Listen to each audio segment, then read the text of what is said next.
volantino con minacce di morte alla candidata sindaco del centro-sinistra a Paese, Rosella Lorenzetto. La paura c'è, dice, ma non mi arrendo. Solidarietà degli altri due avversari alle urne.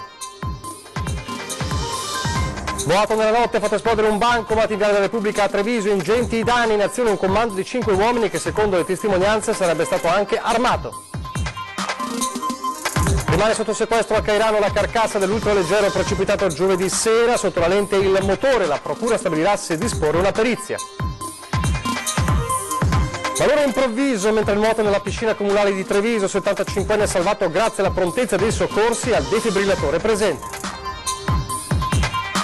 Piogge abbondanti e allerta maltempo, occhi puntati sulla frana Schiucazzi in Alpago. Oggi nuovo vertice operativo della regione, mentre cresce la rabbia dei residenti evacuati, scatta l'allarme sciacalli. Volley femminile, dopo il confronto scudetto Novara si prende la rivincita sull'Imoco Conegliano e in finale di Champions League le Pantere battute per 3-1. Intanto nel basket missione compiuta invece per la De Longhi che batte 90-85 Rieti anche in gara 3 e vola alle semifinali playoff.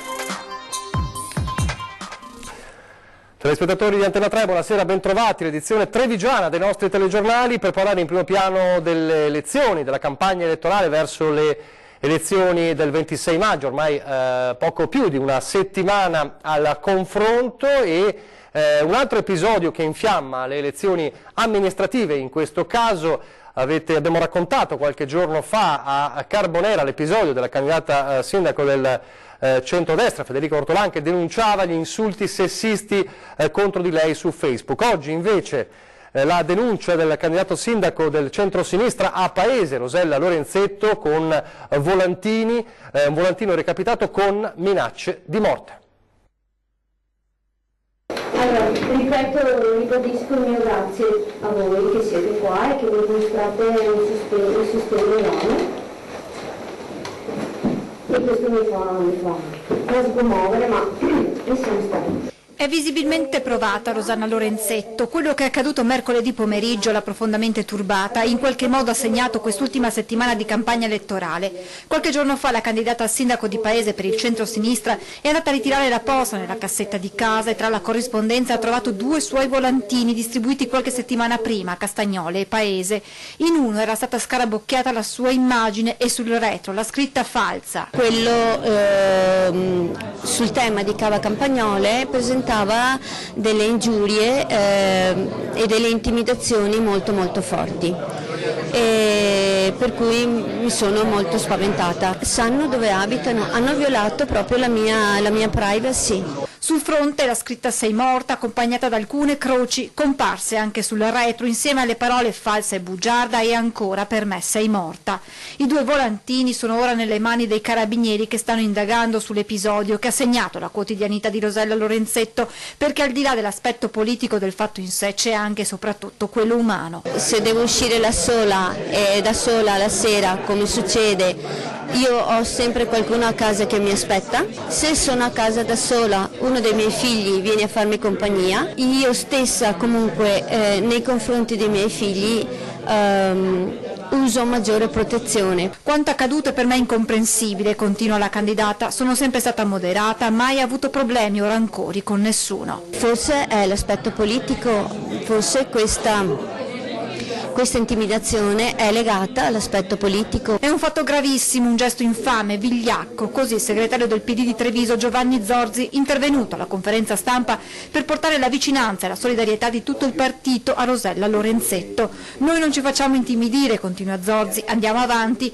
ma non chiediamo solidarietà o pietà, invitiamo le altre forze politiche e i cittadini a cambiare questo clima. Quando c'è soprattutto, ed è questo su cui bisogna intervenire e per questo chiedo l'impegno di tutte le forze politiche e dei cittadini, un clima di omertà, di silenzio, questa è complicità e purtroppo di fronte alla complicità per delle minacce, per delle intimidazioni, capite bene che la situazione richiama ad altri contesti appunto di natura mafiosa. Ho una squadra che mi sostiene, quindi vado avanti, ribadisce la Lorenzetto. Noi andiamo avanti sicuramente con il nostro modo di fare, che è un modo di fare accogliente, che è basato solo ed esclusivamente sul confronto. Le reazioni inevitabili poi degli altri 2 avversari alle urne del 26 maggio, la solidarietà dunque degli altri 2 candidati sindaco a Paese. Solidarietà, vicinanza, Rossella Lorenzetto e una ferma condanna per quanto accaduto arrivano dagli altri due candidati alla poltrona di sindaco di paese, Katia Uberti e Martino De Marchi. Io lo leggo come un episodio di ignoranza. Rosella non merita questo, è una persona mite ed educata, come penso lo siamo tutti noi candidati qui al Paese. Mi piacerebbe che si tornasse a parlare concretamente di progetti e di programmi per il futuro, che si lasciassero da parte le cattiverie, si amasse questo Paese di più. Esprimo la mia solidarietà e vicinanza a Rossella Lorenzetto per il fatto accadutole. Episodi del genere non devono assolutamente essere tollerati in una campagna elettorale. De Marchi racconta di essere stato a sua volta vittima di attacchi, anche se certamente meno gravi di quelli indirizzati alla candidata del centro-sinistra. Ho avuto manifesti imbrattati, alcuni volantini con frasi ingiuriose e con accuse che effettivamente sono molto fastidiose. Quanto accaduto a Paese, ma anche in altri comuni al voto, non solo trevigiani, rischia di oltrepassare i limiti di quella che dovrebbe essere una campagna elettorale. So che fa parte del gioco, aggiunge De Marchi, ma vorrei che il gioco non fosse questo, ma sui contenuti e sulla concretezza. Episodi incresciosi stanno accadendo anche in altri comuni, purtroppo, spiega Katia Uberti. Ieri sera ha partecipato all'incontro organizzato da Federica Ortolana, candidata a Carbonera, la quale ha ricevuto attacchi ed insulti solo per essere una giovane mamma che ha scelto di mettersi al servizio della comunità, conclude la candidata della Lega, che poi aggiunge. Suggerisco lei e do un consiglio di non proseguire nella campagna elettorale denigratoria rispetto a quanto fatto dall'amministrazione uscente, bensì proporre iniziative e fatti concreti per il bene della nostra comunità. Ancora una campagna elettorale che si infiamma e i messaggi, insomma gli insulti, abbiamo visto anche le minacce di morte. A Ponzano la campagna elettorale si accende anche per alcuni volantini goliardici appesi nel paese. Ovviamente il tenore è decisamente diverso rispetto alle minacce di morte. Protagonisti di questi manifesti proprio i due candidati sindaco a Ponzano. Una goliardata, mi auguro che rimanga tale. Ed è una cosa simpatica, mi auguro che il tutto rimanga in questi limiti, perché è anche giusto avere rispetto delle persone e anche delle cose. Per par condicio c'eravamo entrambi, io da piccolo volevo fare il vigile, quindi mi hanno anche accontentato. Per me è una goliardata e anche, diremo, neanche di cattivo gusto. E anche perché sono abituato un po' a essere accostato a immagini messicane, diremo, visto che ho il baffo e lo porto da parecchi anni. Se chi ha fatto queste cose voleva fare della satira, non siamo nelle regole, perché doveva anche manifestarsi, ecco, se vogliamo, no? Però io ritengo che sia una goliardata. Antonello Baseggio e Mario Sansone, due candidati sindaco di Ponzano, la prendono sulla ridere, minimizzando quanto accaduto, si presume, la scorsa notte, quando qualcuno ha deciso di tappezzare il paese e le sue frazioni con questi volantini appesi sotto le pensiline delle fermate dell'autobus. Locandine di famosi film come Narcos, Il Vigile con il grande Alberto Sordi e ancora Paranormal Activity. Ma anziché gli attori protagonisti rappresentati c'erano proprio i due candidati. Immediato l'intervento degli agenti della polizia locale che hanno rimosso i volantini. Niente di grave, dicono Baseggio e Sanson, secondo il quale si tratta solo di una bravata di qualche ragazzo. La gioventù al giorno d'oggi ha un sacco di idee e un sacco di manifestazioni che magari sfuggono magari a una persona della mia età. Per i due candidati si tratta di un episodio ben distante da quelli più gravi accaduti in altri comuni al voto il 26 maggio, dove la campagna elettorale ha assunto toni a volte sopra le righe. Credo che il tutto dipenda anche da una politica nazionale, è innegabile, c'è un antagonismo forte, ci sono delle alleanze che sono legate a solo dei contratti che portano inevitabilmente a delle rotture, delle divisioni, dell'astio, ma poi credo che a livello locale questo non debba esistere, sicuramente c'è stato qualcos'altro. Siamo in un particolare momento in cui magari così, i toni anche a livello nazionale sono molto acerbi e dunque magari si trasmettono anche nelle località. Baseggio alla fine lancia un ironico messaggio agli autori dei volantini. Chi ha ideato questo mi piacerebbe tanto saperlo, perché lavora in squadra come creativo, perché indubbiamente questo comune ha bisogno anche di un sorriso. Indubbiamente è meglio prenderla con un sorriso in questo caso. Adesso la cronaca, un vero e proprio comando, 5 uomini a volto coperto armati di 2 fucili Kalashnikov. Sono quelli entrati in azione poco prima delle 5 di questa mattina in Viale della Repubblica a Treviso. Obiettivo il bancomat dell'Allianz Bank in zona Caga del Galletto. L'hanno fatto saltare con una mattonella d'esplosivo, un botto avvertito a parecchia distanza. Hanno afferrato la cassetta del contante, pare solamente quello delle banconote da 10, quindi sono fuggiti con un bottino di poche migliaia di euro. Intercettati a bordo di un Audi da una volante della polizia, hanno fatto però perdere le proprie tracce. Sull'episodio sta ora indagando la squadra mobile. Ingenti, come vedete, i danni alla filiale dell'istituto bancario, anch'essi in fase di quantificazione.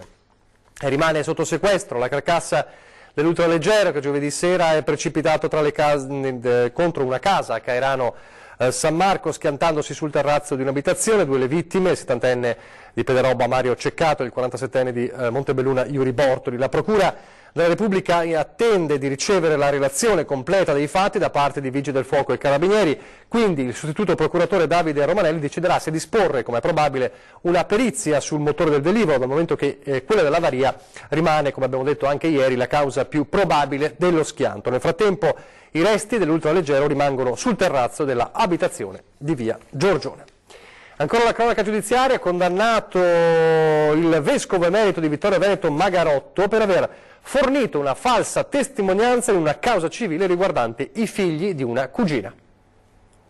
Condannato per falsa testimonianza, 1 anno e 4 mesi la pena inflitta a Monsignor Alfredo Magarotto, 92 anni, vescovo emerito di Vittorio Veneto dal 2003, già alla guida in precedenza della diocesi di Chioggia.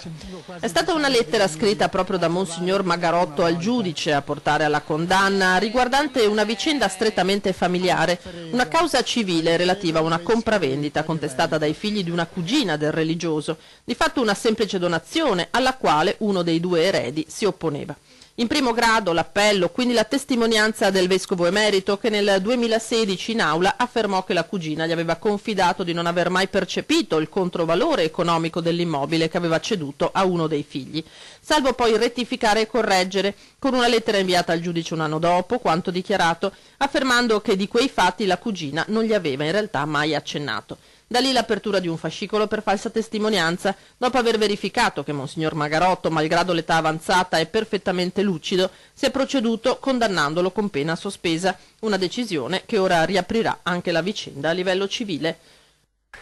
Il maltempo adesso che sta colpendo anche la Marca, con piogge abbondanti, non si segnalano per ora situazioni critiche, ma la Regione ha prolungato l'allerta meteo da oggi fino al 14 di lunedì.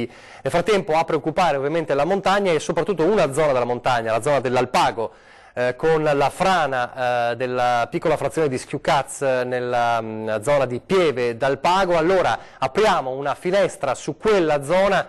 I nostri Daniela Sizzi e Paolo Bottero oggi erano lì per documentare la situazione in queste ore.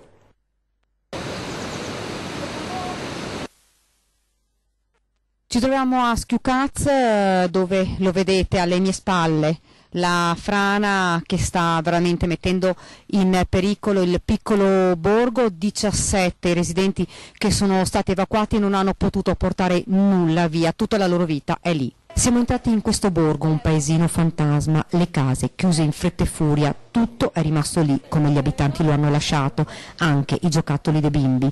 17 residenti, alcuni sono stati ospitati da parenti, altri si trovano invece alloggiati in alberghi della zona. Però tutta la sua vita è qua. Esatto, 41 anni sono qua. E purtroppo è veramente a rischio ora, dicono...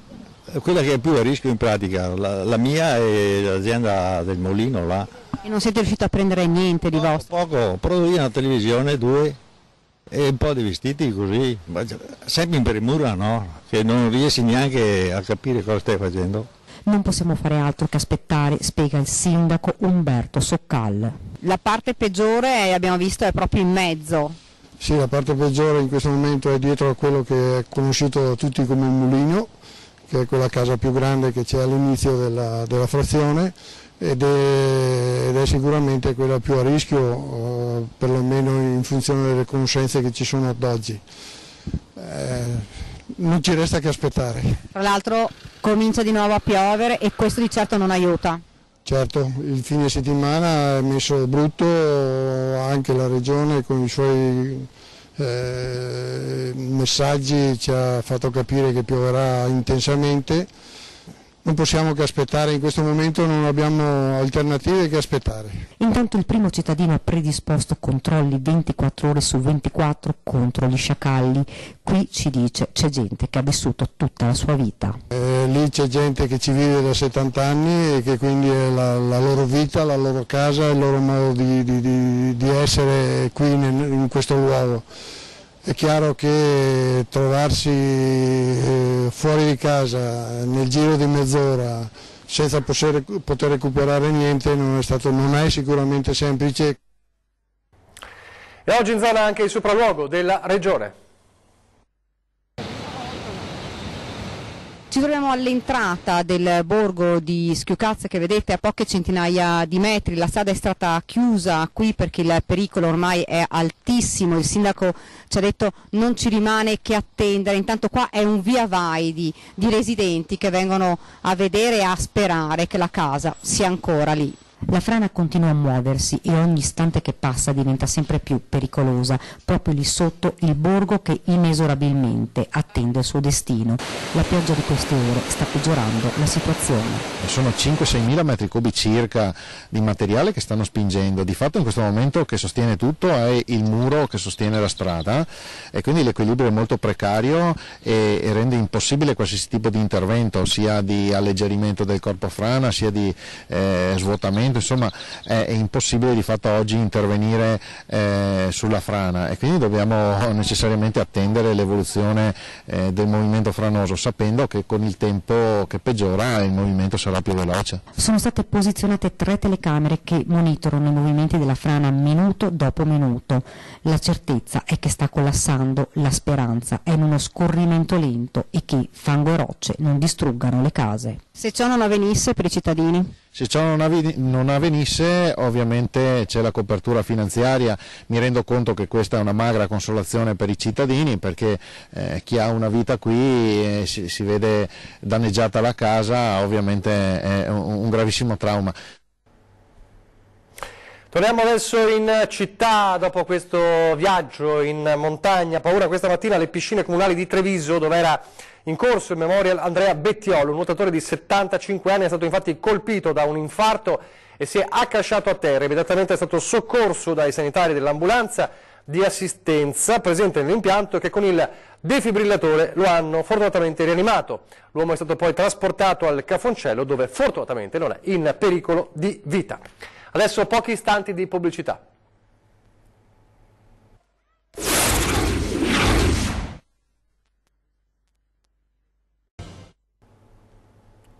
Rieccoci in studio in diretta con il telegiornale di Treviso. Proprio a Treviso andiamo per parlare del piano degli interventi del Comune di Treviso che arriverà in Consiglio Comunale lunedì. Ma dei documenti relativi a un progetto presentato da un privato sarebbero stati illegittimamente resi pubblici e nella bufera è finito il Comitato degli Alberi Urlanti.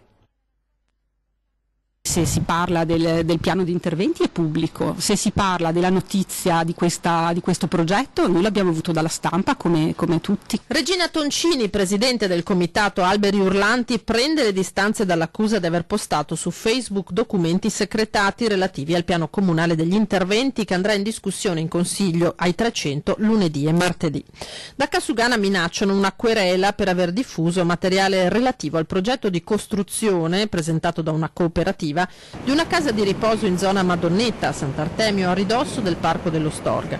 Ma si tratta, dice Toncini, di documenti consultabili da tutti nel sito del Comune. Sono sicura 100% che ci sia stato un malinteso, qualche errore di valutazione. Siamo andati a vedere sul sito del Comune il piano dei interventi che prevedeva questo intervento. Naturalmente sono documenti pubblici, sono documenti che chiunque andando sul sito e insomma con una certa ricerca può trovare e quindi abbiamo pubblicato e messo in discussione nella pagina di Facebook questi documenti che altro non dicono che quell'area è un'area su cui legittimamente si può proporre di costruire, però è opportuno cementificare dove adesso c'è natura. 626 le osservazioni al piano degli interventi alle quali la Commissione Consiliare Territorio ha dato risposta in tempi record, un anno appena, tanto da portare ora il piano in Consiglio.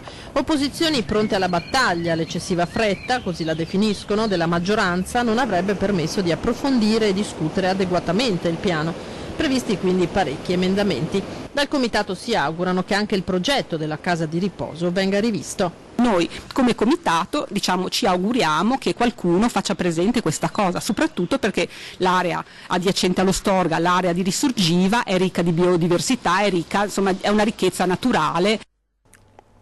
Elezioni europee del 26 maggio, tra i partiti in corsa alle urne anche i Popolari per l'Italia nel gruppo dei Popolari Europei, tra i candidati Agostino Migliorini, che spiega così, con le parole che sentirete fra poco, alcune delle priorità del programma. Noi siamo nel filone pro-life, ecco, ci pare che l'Europa stia scontando pesantemente un calo demografico ed è probabilmente il problema maggiore in prospettiva, anche perché coinvolge molte donne che vorrebbero magari avere dei figli e non riescono ad averli per tutti gli ostacoli che vengono messi loro intorno.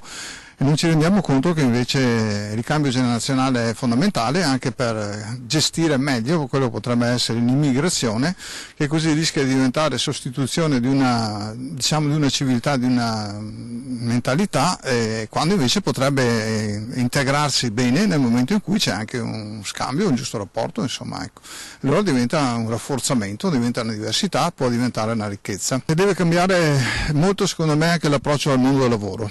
Ecco, da noi il lavoro costa molto, non solo ma non perché vengono pagati molti dipendenti, perché ci sono troppe tasse sul lavoro. L'Europa paga più tasse sul lavoro di tutti gli altri, più del doppio di quello che per esempio paga il Giappone e molto di più anche degli Stati Uniti. Ci sono poi, e questi sono i paesi che pagano già abbastanza, voglio dire, ecco, ci sono paesi che ci circondano in cui praticamente il costo del lavoro è bassissimo, anche perché oltre che sottopagato non si pagano tasse eccetera, ecco, ma allora se abbiamo già questa differenza che la andiamo praticamente a raddoppiare aggiungendoci sopra un sacco di tasse, chiaramente andiamo fuori mercato, insomma, ecco. Nello sport il volley, la Berlino amara per l'Imoco Volley Conegliano, che è stata battuta per 3-1 con i parziali di 25-18, 25-17, 14-25, 25-22 nella finale di Champions contro quella Novara, che si è presa così la rivincita, perché lo ricordiamo era stata sconfitta nella finale scudetto proprio da Conegliano. Un inizio subito difficile per le ragazze di coach Santarelli, che hanno perso i primi 2 set, il terzo invece è stato conquistato dall'Imoco, che poi invece non ha resistito al moto d'orgoglio di Novara, che ha conquistato quindi la coppa più ambita, conquistando il tetto d'Europa. Per l'Imoco una grande delusione. Sperava ovviamente nella doppietta, e per l'Imoco è anche il terzo piazzamento consecutivo dopo il secondo posto, lo ricorderete, del 2017, il terzo del 2018. Diciamo grande delusione subito dopo la partita, alcune delle parole delle giocatrici dell'Imoco subito pochi minuti dopo la partita, come ad esempio il capitano Joanna Volost. Sentiamo. Questo era veramente un grande sogno e niente, adesso mi sento molto triste perché questa era anche l'ultima partita di questa squadra e niente, brava Novara perché hanno dimostrato che in partita secca sono più forti di noi. Il nostro percorso è stato strepitoso perché penso che noi abbiamo battuto 2 squadre turche che puntavano a vincere, quindi assolutamente peccato, niente, è andata così. Le prime parole a caldo di alcune delle Pantere ovviamente che ritornano, ovviamente i tifosi ringraziano comunque per lo straordinario percorso le Pantere, per un sogno sfumato davvero all'ultima partita. Invece sorride la De Longhi Treviso Basket, che battendo Rieti in gara 3 vola alle semifinali playoff.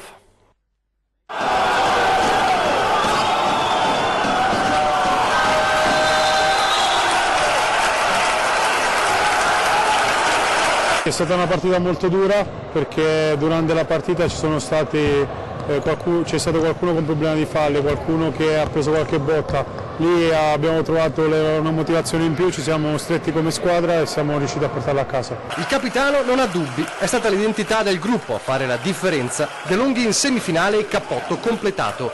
Con il 90-85 sul parquet di Rieti la serie finisce 3-0. Missione compiuta per una squadra costruita con l'obiettivo promozione. Una bella serie, grande carattere dei ragazzi, tante cose buone anche a livello tecnico, una difesa che per 35 minuti ha fatto cose molto buone, all'interno di cui tutto ciò invece anche tanta ingenuità, e questo è una cosa che dobbiamo sistemare, quantomeno dobbiamo assolutamente alzare il nostro livello. Alzare i livelli per evitare i problemi che non sono mancati nella gara 3 che poteva costare un allungo della serie. Treviso trova la mira dalla lunga distanza, accelera il decisivo secondo quarto per poi gestire il vantaggio, rischiando però nell'ultima frazione di farsi rimontare. Sappiamo che in attacco non abbiamo problemi, è quello che ci deve interessare molto di più la difesa. Ci siamo concentrati lì e l'attacco è venuto da sé, trovando dei tiri facili, tiri aperti che noi siamo riusciti a metterli, e questo ci ha aiutato a portare a casa la partita. Ora si può rifiatare e cominciare a programmare la sfida delle semifinali, al via dal 26 maggio. A Conegliano adesso con la premiazione delle cosiddette scuole riciclone e una presenza davvero particolare sul palco. La buccia della banana, dove la buttiamo la buccia? Va gettata nell'umido, così si trasforma in compost di metano per far funzionare il camion di Savno. Ha subito catturato la simpatia di tutti i bambini, il robot Savi, ultima iniziativa della Savno per educare soprattutto le giovani generazioni al riciclo. Una presenza davvero speciale sul palco del Teatro Toniolo di Conegliano per le premiazioni dei concorsi Raccogli l'olio e Doni un tesoro e Ricreiamo, promossi da Savno nel programma di educazione ambientale all'interno dei 44 comuni che formano il consorzio di bacino della Sinistra Piave. Con Savi riusciremo a trasmettere meglio tutti quelli che sono i concetti dell'educazione ambientale, fondamentale per i risultati che vogliamo ottenere, e quindi la comunicazione con i ragazzi sarà molto aiutata da questa nuova tecnologia. Ci sono oltre 200 scuole tra primaria e secondaria nei nostri 44 comuni e tutti lo vogliono e in tutti riusciremo ad andare. Oltre 10.000 gli studenti che hanno partecipato ai 2 concorsi che hanno coinvolto 90 scuole del territorio tra infanzia, primarie e secondarie, dimostrando che l'educazione al recupero e al riciclo si impara da bambini. Cosa vuol dire per te riciclare? Non buttare via le robe ma riusarle con un'altra cosa. Cosa dice ai tuoi genitori quando sbagliano a buttare via le cose? Gli dico no, quello va nell'altro, quello va lì. 17 le classi premiate sia per queste composizioni, fatte tutte con materiale riciclato, che per il recupero dell'olio alimentare esausto, che ha coinvolto oltre 7.000 ragazzi dai 3 ai 13 anni, con quasi 11 tonnellate e mezzo di olio vegetale, che si tradurrà in 1.400 euro a favore di attività sociali della Fondazione di Comunità della Sinistra Piave, oltre che diventare combustibile per i mezzi di raccolta della Savno, in un circolo virtuoso che anche quest'anno ha identificato la Sinistra Piave come l'area di maggior riciclo dell'Italia intera. Con queste belle immagini ci salutiamo e ci fermiamo qui, vi lascio al meteo, arrivederci.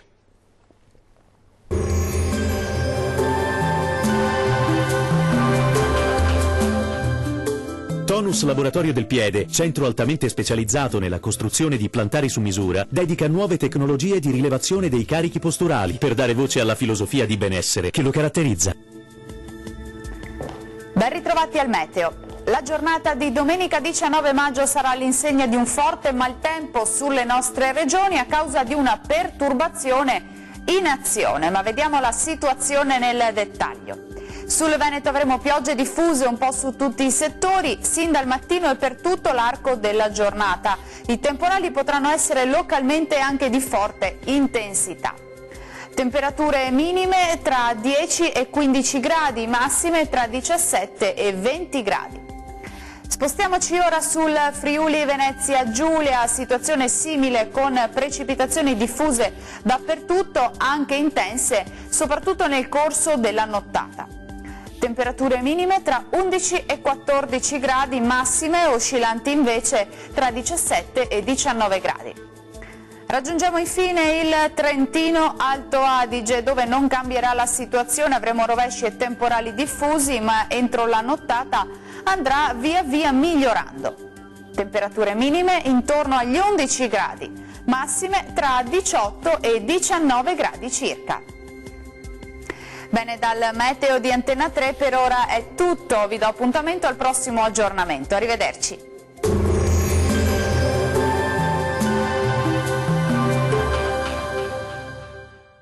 Tonus è il miglior negozio di calzature moda comoda. Qui troverete il più vasto assortimento di calzature Fratelli Tomasi. Eleganza e comodità, perché camminare è vivere.